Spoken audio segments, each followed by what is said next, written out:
there were killings both of citizens as well as of army and paramilitary personnel, because they were physically stopping them, manhandling them, throwing Molotov cocktails at them, and trying to stop the army from entering Tiananmen.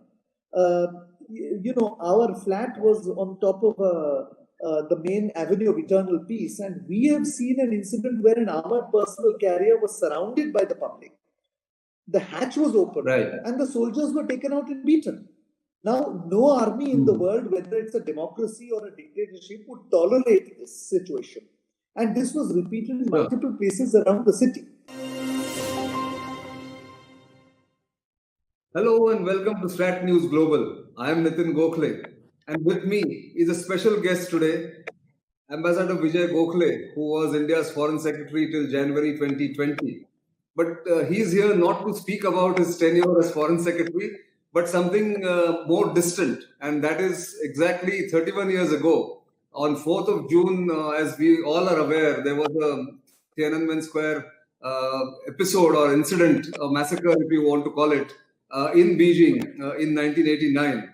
And Vijay Gokhale was in Beijing, posted to the Indian embassy at that point in time. And today we are going to recall that incident, the build-up to that incident, and what he experienced as a young diplomat posted in Beijing at that point in time. Welcome, Vijay, to this program, and thank you very much for your time. Thank you, Nitin. It's a pleasure to be on your program. Thank you. So let's go back to 1989. Tell us, was that your first posting to Beijing? Who else was there with you? And what was the atmosphere like in Beijing in those years, really?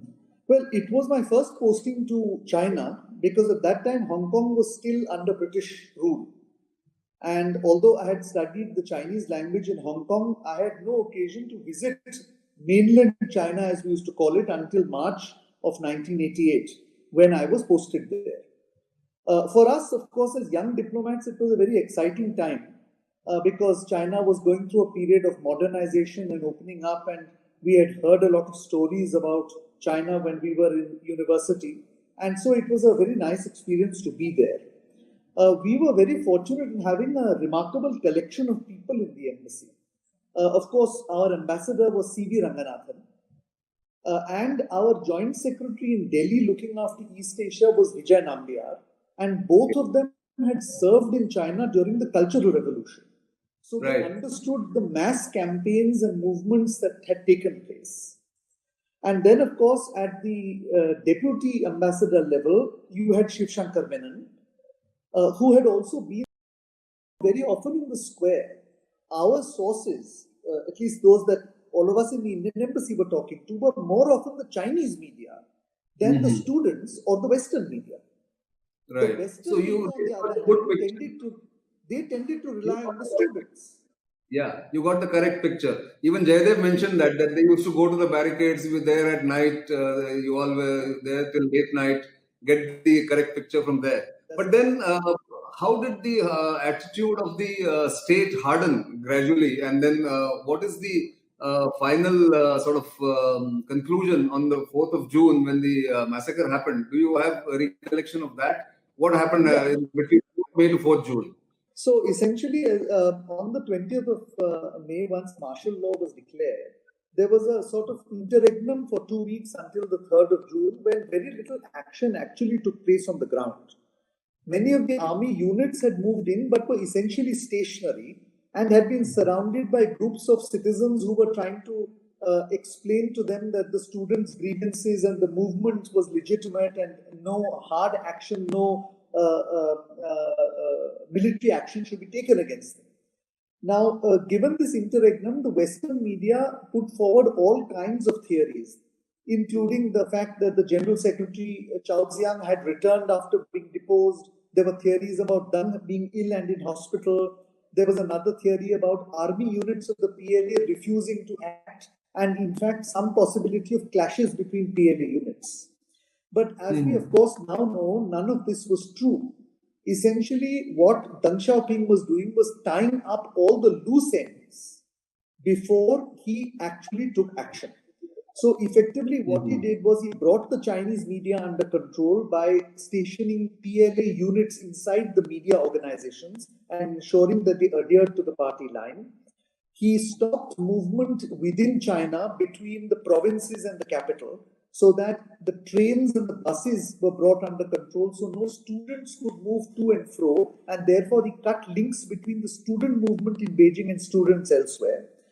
He brought the army under control by telling them that they were the army of the Communist Party. They were not the army of the nation, he said. They were loyal to the party, and therefore they need to be loyal to them. And lastly, he then got the consent of the senior veterans of the party, leaders who had led the struggle in the 1940s and 50s. Only when he had tied up all these loose ends did Deng Xiaoping take military action on the 3rd of June. Night of the 3rd and the forenoon of the 4th. In a sense, this is an object lesson also for us. The manner in which the Chinese leadership acts, preparing themselves before doing it, which sometimes is mistaken outside China as dithering, is in fact deliberation. They were deliberating, they were not dithering. But on the 4th of June, as I said, now it is evident even from the testimonies given by many of the student leaders who now are living in the United States that there were very, very few students who died inside the square. The square had largely been vacated by the midnight of the 3rd of June, and the few that were left were persuaded to move out by the army when they came. And what the tanks which rolled into the square essentially rolled over empty tents. There was a lot of shooting outside the square in the approaches leading to it. But there, to be fair to the Chinese side, and I don't hold any brief for them, there were killings both of citizens as well as of army and paramilitary personnel, because they were physically stopping them, manhandling them, throwing Molotov cocktails at them, and trying to stop the army from entering Tiananmen. Our flat was on top of the main avenue of Eternal Peace, and we have seen an incident where an armored personal carrier was surrounded by the public. The hatch was open, and the soldiers were taken out and beaten. Now, no army in the world, whether it's a democracy or a dictatorship, would tolerate this situation. And this was repeated in multiple places around the city. So, in that sense, there were a number of civilian deaths because the army fired at them whenever they tried to block the roads. But some of these were under provocation as well. Of course, the international damage, the damage to the reputation of China was very great as a result of this, because Western media was the dominant media then. It still is now, but it was much more dominant then. And they entirely spread the narrative across the world of the so-called Tiananmen massacre. Now, I think there is a much more realistic estimate. But it is regrettable that at that time, both foreign media and Western embassies spread the word of thousands dead, thousands dying, and many more injured, and so on. And that impression persists till today. Correct. So, what is the final question to you? What is the lesson that the Chinese learned from that incident? Because since then, their grip has only tightened over the citizens and the entire administration, as well as the PLA. I mean, the whole notion of PLA serving the party is now, I think, well embedded in their mindset, isn't it? Yes, I think they took two lessons of it. The first lesson was that they needed to ensure that there was no openness in the political system, even while they were determined that they would pursue economic openings. And Deng Xiaoping ensured that economic openings were not affected in any way. In fact, that is the time it took off, and it has resulted in China today being the second largest economy in the world. So they never changed their view on opening up and reform, but they were more realistic in realizing that when they opened up economically, certain influences would come in, certain undesirable political influences like freedom of speech, freedom of expression, democracy, and so on. And they were guarding themselves against that, and they strengthened their ideology.